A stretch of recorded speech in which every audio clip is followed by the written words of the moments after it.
Hey y'all, welcome in and thank you for tuning in. Today I'm going to be talking about something a little bit more different. I'm an avid ID channel watcher. I love crime shows and I love documentaries. And here lately, Tubi has been on it with the documentaries. Okay. Here lately, the documentaries that I have been watching over on Tubi have interest me a lot. And this one in particular, I had to do a segment on because it blew my mind. But it also, there's a message in it. There's a message in this documentary on Tubi called Crazy Love. I think you can also watch it on YouTube because I've seen where, sometimes YouTube lets you watch full shows or documentaries, and I saw that it was about an hour and a half long video on YouTube. So I think you can also pull it up on there. But the title is Crazy Love, and it's about Linda Riss and Bert Pugash. Now, I think I'm late. I'm late on this to the party. I'm late to the party because it's old. It came out some years ago. I've never even heard of the story, but I cut it on and I got intrigued instantly. So Linda Rice was a girl who grew up in New York City. They both lived in New York City. And how they met was in 1959. She was just sitting on a bench outside, and Bert Pugash happened to be riding by with his friends, and he saw her from his car. And he said to his friend, "Oh my God, that girl is beautiful. Got to have her. Got to have her." So basically, he pulled up on her. And, the interview is going back and forth between her, Linda, and Bert, and they're both telling their sides of the story, and it's matching up during the documentary. So basically, she's saying that when she first saw him, she wasn't attracted to him. She thought he was basically funny looking. But he thought she was beautiful. So she said, whatever, whatever. I like how he talking. So she gave him her number, but she really didn't think much of it. But what she didn't know is that the man had money. When she went home, he had roses waiting for her. He would have roses delivered to her house. He was just really trying to court her. And like I said, this was back in 1959 in New York City. So he was making over $50K a year. That's a lot for a person in those days. And by him making that much money, he had money. He was a lawyer. He owned a nightclub. He had his own plane, and he was just very successful. And he wanted a beautiful woman to show off. That woman was Linda. He saw her, had to have her. So she was 21, and he was 30 years old. Didn't matter. They fell in love over time. She learned to like him, which happens. It happens. Now let's back it up for a minute. Now here's where I can relate, and I'm sure many of the women listening can relate. You meet a guy, you're not initially attracted to him or head over heels for him, but the things that he do, in particular the things that he does for you, tend to win you over with time.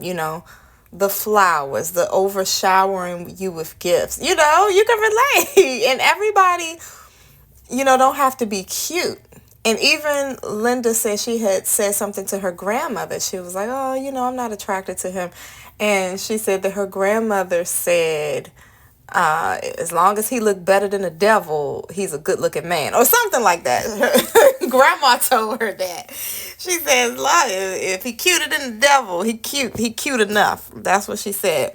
So, she eventually bypassed his looks because he had money, and money helps. Money helps. Let's not sit here and fake like money don't help.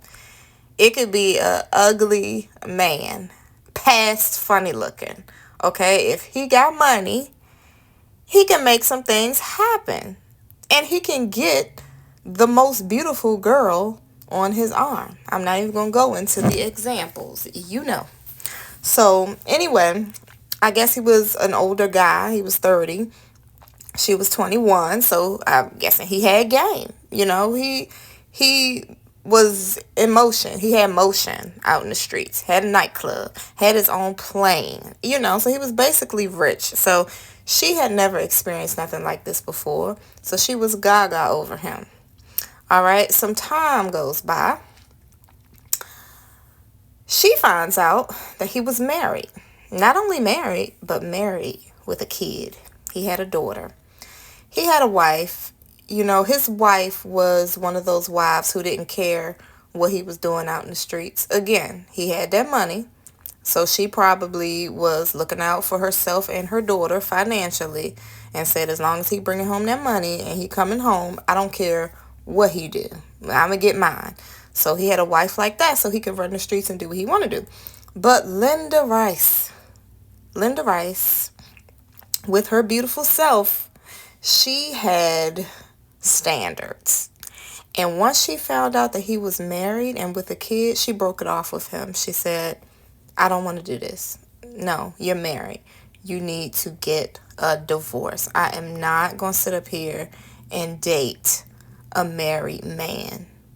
That is just trifling. She didn't say those exact words, but basically she said, I'm not doing that. No. I want a man that's for me, not somebody else's man. So, you know, I rock with Linda. Linda, you know, she had standards. She wasn't just going to put up with anything. But he wanted to be with this girl. He thought she was the most beautiful girl he had ever seen. Even when he would bring her into the nightclub, when they entered, he had it, you know, it was his nightclub, so he had it set up to where when they entered, the band would automatically play this song about her. It's cute. It was real cute. So you can see how she fell for him. But she was like, okay, no, this marriage, this is a deal breaker. So she broke it off. And the good thing I like about this documentary is it goes back and forth between Linda and Bert. And also the documentary hones in on their friends. So their friends, both Linda and Bert's friends, are also telling bits and pieces of the story. So it all comes together really good. You get a really good depiction of what's going on. So anyway, he was like, you know, I want this girl. He told Linda, I'll do anything. I'm divorcing her. I really don't want to be with her. So she was like, okay, cool. Let me see the divorce papers. And all right, yeah, show me them divorce papers. So you got to think this was 1959. There was no internet. Things didn't happen almost instantly. It took time. So some time went by. Well, no, not for that. Things take time. But for this particular incident, he said on his portion of the interview, he was like, you know, he had made up a lie and told her, well, I've been filed for the divorce. So actually the papers just came in. So he told her that the papers came and he had been already waiting for months. So he showed her some papers, and look, the papers was something that he had wrote up and made up himself. He wrote the papers up and put a number on there, a reference number. So Linda, you know, she wanted to believe him because she wanted to be with him. I'm sure she was missing out on that lavish lifestyle. So here's another way I know we can relate. You know, the red flags are there, but you want to believe what you want to believe. So you tell yourself lies, or you tell yourself, okay, chill out. Let me just believe him. Even though you probably know deep down it's not true. So that's what Linda did. But she still was smart enough to give the papers to her mother. And her mother had a friend that was in law. So that's what took the time. It took time for the friend to get back to her on whether the divorce papers were legit or not. Because again, this was back in 1959. No internet, no instant notification, nothing. Those papers had to be ran through and mailed and in the snail mail and all of that. So anyway, it took time. So when I think some months had passed, She was living it up with Bert, Linda was. And finally, the papers came back, and her mom said, hey, these are not real divorce papers. So she presented it back to Bert and said, look, I'm done. I'm done with this. You're a liar. These are not divorce papers. And he was like, well, I knew the only way that you would be with me is if I told you this story. I told you this lie. So she was like, no, I really don't want to be with a married man. So she broke it off with him. One of her friends was going to Florida for a month. So she said, look, I'm down. I think it was in the summertime. She said, look, I'm down. I'll go with you. I just need to get up out of here, out of NYC. So she went with her friend to Florida. And when she went, Bert still tried to pursue her. He even had his dad to call and contact Linda's mother and was like, look, he's divorcing this lady. He's not going to be with his wife anymore. He wants to be with Linda. So you all need to make that happen. Like the nerve. So let's pause again. So we see here, Bert, he's a liar. He's a narcissist for sure. So here we see him pulling out all stops just to get what he wants. He don't care if he got to lie. He even has brought other people in it to help him. Even his father. And see, that's what happens sometimes. I'm sure his father created that monster that he was with being a liar. And now he's sitting up there enabling him and trying to support him as he's trying to get this girl back. When in reality, he should have told his son, look, I'm not getting involved in your affairs. You need to go ahead and get a divorce if you're going to get a divorce. And if you're not, just leave the girl alone. Let her be free. Let her live her life. But no, that's a common problem when you got enablers enabling these bad behaviors, these lies. And they try to form a team against people, and they work together to try to lure the innocents back in. So anyway, Linda is gone. She's not trying to hear what he's talking about. She went to Florida for a month and met a cute guy, one that she actually thought was nice looking. She was instantly attracted to him. And her friends are telling the story, and they're like, everybody was attracted to this guy. But, she lived in New York, and he was actually going off to the Marines. So he went off to the Marines. That was the end of that. When she came home, Bert was still pursuing her. And his friends and her friends and his secretary, who also was interviewed because she was, a part of the documentary too. It was funny hearing her perspective. And she said how he was a player and he was still sleeping around, but he wanted that Linda. And it reminds me of how some people just want ownership over you.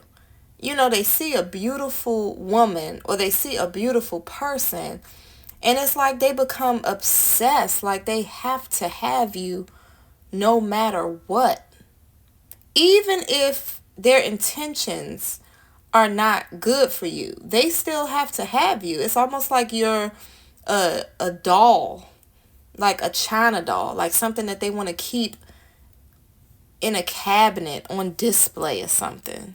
It's really sickening, but people do that. And this is what Bert was doing. He kind of idolized her. And what happens with beautiful women often is that people look at them as if they are an object. So I'm guessing that even though he had all of this fame and he can get any female that he wanted this one because he thought she was the most beautiful thing he's ever seen. So again, people start to feel like they own you. So anyway, he continued to pursue her. Linda was standing her ground. No, she did not want to be back with him. Some time passed. Oh, and he began to stalk her. Let's be clear of that. he had turned into a stalker. It wasn't just him sending things and calling her. He had started waiting outside of her apartment and everything, just stalking her. And he even said that he had planned to unalive her because he didn't want anyone else to have her. So, but he couldn't do it. He said he couldn't do it. He tried, but he couldn't. So anyway, the guy who had went off to the Marines came back.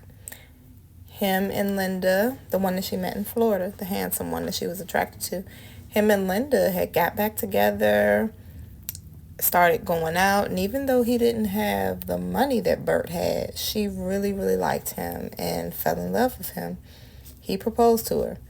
Once Bert got wind that she was engaged to this man, he really went crazy, okay? He became obsessed, and he wanted the guy unalived, or he wanted her to get beat up really bad, because he said he wanted her to know that if I'm not with Bert, something bad is going to happen to me. This way of thinking that he had was unbelievable. I mean, I can't even fathom where this was coming from, but he wanted to cause harm to her. He said it straight out his mouth. So let's be clear. He wanted to inflict pain on her. He wanted to cause harm to her, but he could not do it himself. So anyway, he found two fools that were willing to take his money and do it for him. He wanted to harm her. So he had them to throw acid in her face. Lie. Lye. Throw lye in her face. How they did it was they knocked on her door one day. She was getting ready to go to work. And she said she was putting a top knot in her hair. So when she answered the door, her hands were already behind her. So face all exposed. She thought that her then fiance was sending her a package. So she's on her way to work. Her mom told her the doorbell had rang. She went, got the door. Bam. The two dudes that Bert had hired threw the acid with a lie in her face.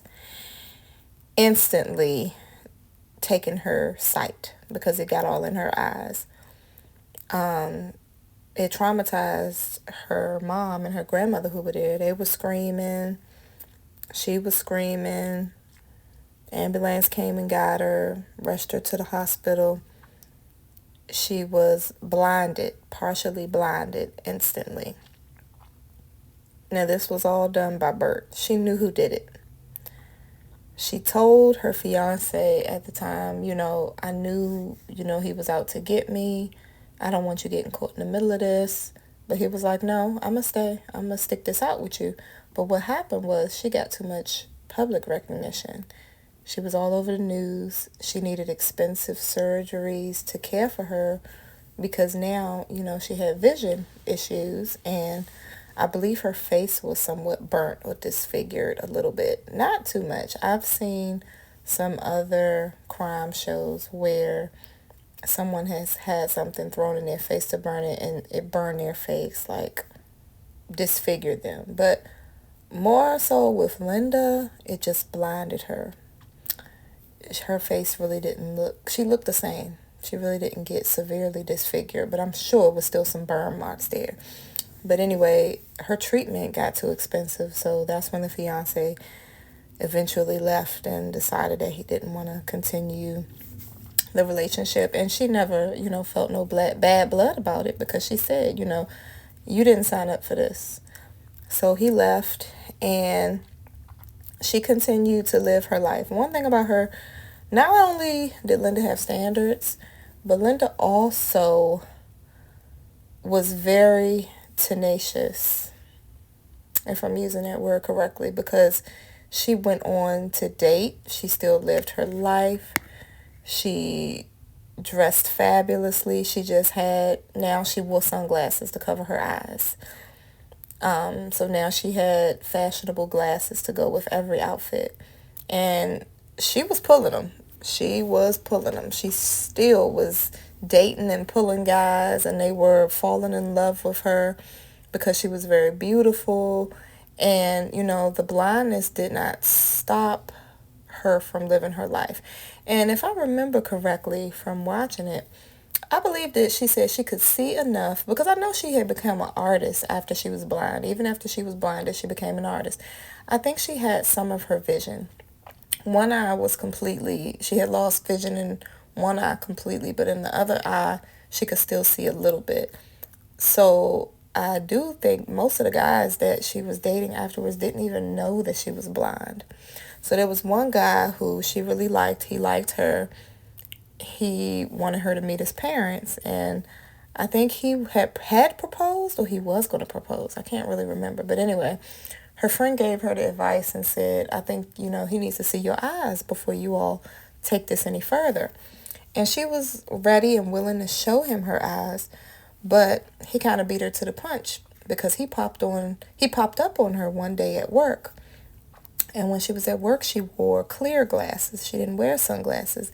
He saw her eyes, and he did not like how her eyes looked. It kind of creeped him out, because I think I know her eyes were disfigured from the lie that was thrown in her face, and she was blind, but I think her friend described Linda's eyes as looking like a clear bluish, and they looked kind of weird, but you could tell her eyes were disfigured, and it was too much for him. He couldn't take it. So he, called off their relationship. And I believe that right there is what broke Linda. I believe that is what started to kind of wear on her self-esteem. Because from my understanding, or from my interpretation of watching the documentary, she still had a lot going on. She was still beautiful. She just couldn't really see. But she still had her confidence. But I believe that was a big shock to her confidence right there when he called it off, because of how her eyes looked. And then everything went downhill from there. She was hurting for money. She was out on her own by then. She had moved out of her mom's house, had her own place, but she still didn't really have money like that. As she got older, her peers and everything were getting married, and she just felt left out. She felt like it was the end for her. And she was over 35, I believe. They didn't exactly say how old she was, but she was 35 by this time, and most of her peers were married off, and she just felt like she was going to be alone forever, because she didn't think that any man would accept her because of how her eyes looked. And that right there, that kind of broke my heart when I heard that, because I know she was a beautiful girl, and she was used to being beautiful. And with being pretty comes pretty privilege. So just imagine being pretty all of your life, getting this pretty privilege, all of these things just because you're beautiful, because everybody likes the way you look. And then that gets taken away in an instant. Instantly taken away. You're basically navigating the world like a new person. And to think that your looks are all you have going for you, that's heartbreaking. So I felt bad when she started talking about, how she felt like it was the end for her. She didn't think she was going to find everybody. But lo and behold, Bert was still pursuing her, even from jail. Now, she had made it clear that she did not want to be dealing with this guy. In fact, rewind, when they first went to court, he had the nerve to say that she was doing too much, basically, or taking it too far, because she wanted him to be unalived, or basically get that penalty. And he was saying, oh, well, I don't think I deserved all of that. What? After what you did to this girl? Like, she basically did not want him to live anymore. She thought that his sentence was not enough. And I agree with her. After what he did, because it could have taking her life to do something like that because you don't have control of somebody or because you want them and then you want to inflict pain on them. But anyway, he kept apologizing. And I guess, as her self-esteem was going away from her life experiences and she experienced everyone around her moving on to another stage of their life, knowing that that's what she wanted, she started to break down. Her wall started to break down. And it just so happens that Bert lucked out and caught her at a weak and vulnerable moment. She said that she was really hurting for money. She didn't have any money, and he was still contacting her. And Bert's friend, here he goes again, getting someone else to do his dirty work and reach out to her. Bert's friend had reached out to her, and I believe she said it jokingly, thinking that it wasn't going to happen because she said she just said it. In her interview, she said she just said it just to see what he would say. She said, if he really wanted to be back with me, he needed to send me some money. Now, keep in mind, this was a man who was willing to do anything to get with her, even though she was blind. And truth be told, I think that was a part of his guilt. And he knew that he was responsible for doing this to her. But he still wanted that ownership over her. He wanted her back. And she was breaking down slowly but surely. Even for her to communicate back with him is a stretch for me. Because I'm not communicating with nobody who maimed me, basically. But she did. And he was willing to send her the money. And from then on, if I'm not mistaken, I believe Bert's friend and Linda's friend set up a meeting for them two. Set up a meeting. And her friend described it as, hey, if she don't want to be bothered, she know how to get up and walk off. But I think they at least need to talk. Talk about what? That's what I want to know. In this case, I'm thinking, with friends like that, who needs enemies? That's just my thoughts, personally. I don't know what the intention of that friend was, or those friends, but he should have been kept far away from me, indefinitely. But the reality is, they set up a meeting, and from then on, her and Bert were again an item. Now, here is my take on that. I believe that she felt insecure because of the guy that she was dating who called off their relationship and their potential engagement just because he didn't like the look of her eyes. I believe she developed an insecurity because here's a girl who had morals and standards, who got broken down by a narcissist. That narcissist being Bert Pugash. She started off as a beautiful girl who refused to date this man because he had a wife. So she knew what she wanted. She knew that she did not want to be a homewrecker, and she knew what she deserved. She started off knowing what she deserved, which was the best. And over time, her self-esteem, he took that away from her. That's what I believe. He took it away from her by maiming her, and then he continued to contact her. He continued to pursue her. And sometimes people won't quit. Just like the devil won't quit. And they pursue and pursue and pursue in hopes that you will eventually break down or give in. I'm sure he was doing his thing, and I'm sure he had other women, but he still was going to shoot his shot because this is the woman that he wanted. It became an obsession. So anyway, he did his 14 years in jail. And when he got out, they had that meeting, and she ended up getting back with him. And she married him. That's why you all need to go watch this documentary. Yes, she did. She married him. And here's just a little FYI. Linda, all of this time, was a virgin. She was saving herself for her husband. This is probably another reason why he had to have her. He wanted something that was sacred.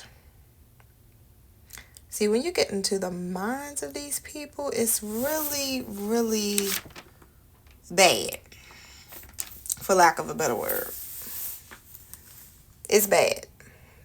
They will go to any lengths to get what they want.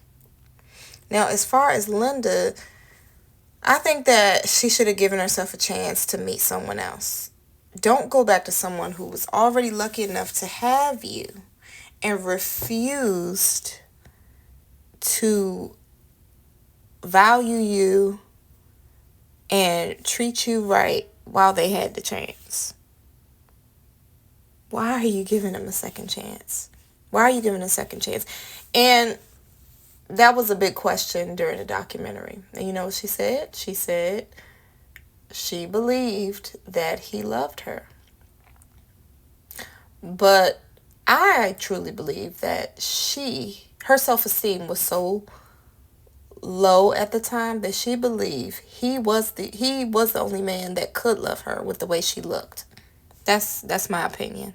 My opinion.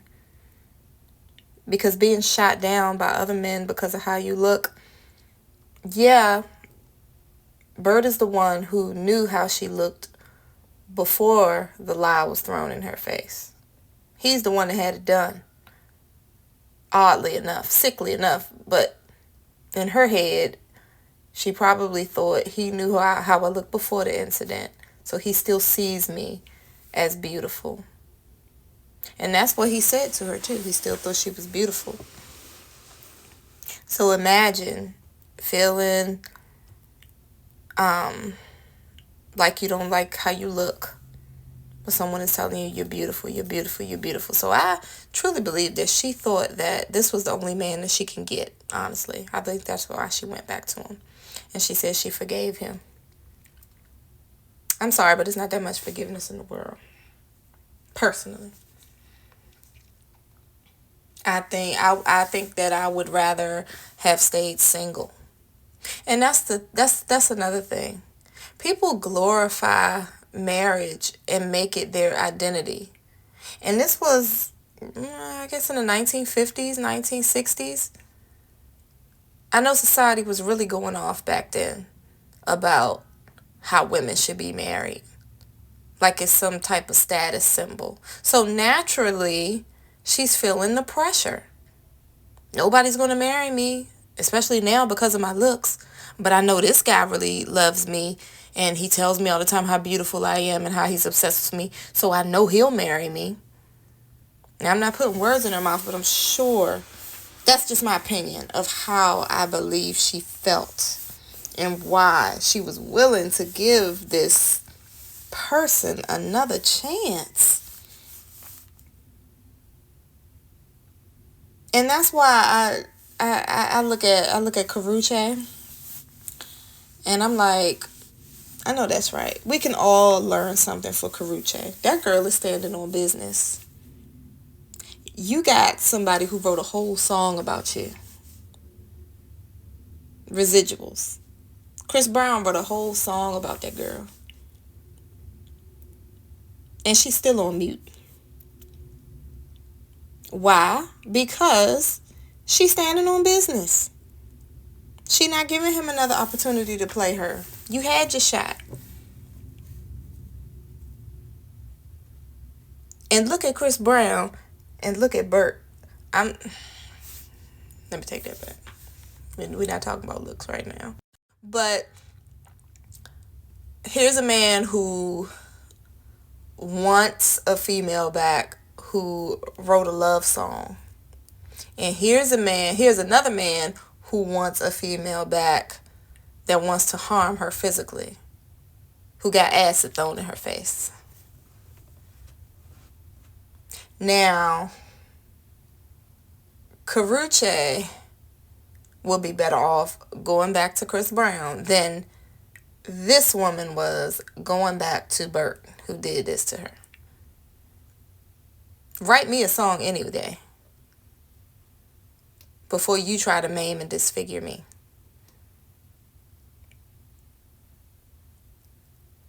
And I will be standing on business just like Karrueche, but still. And she's strong. She is strong because she is not budging. All that Chris Brown is doing, she ain't budge.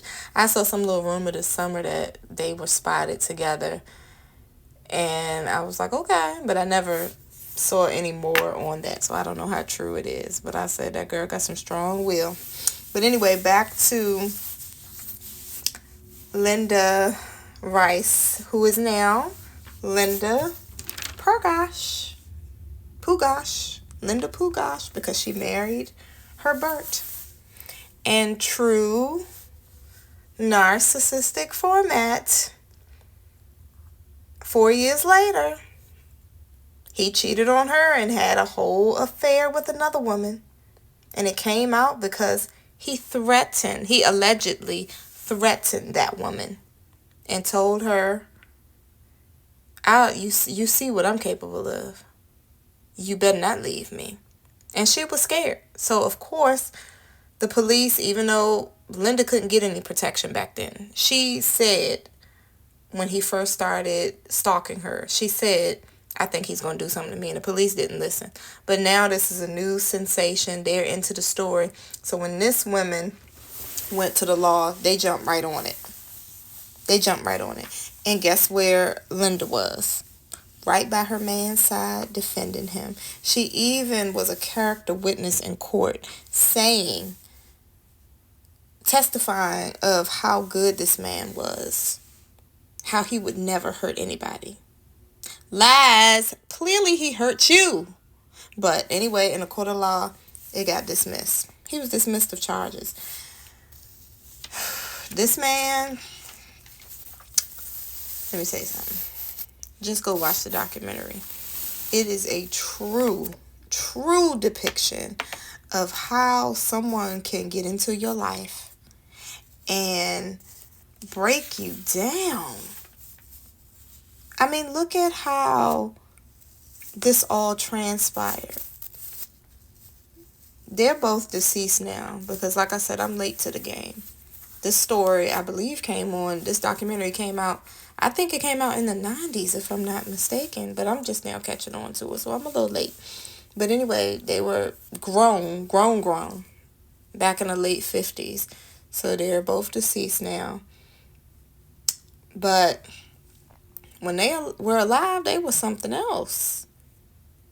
Because here you are defending a man that maimed you, saying that he's innocent. He wouldn't do that. He wouldn't harm a fly. That's what she said. He wouldn't harm a fly. Clearly he did.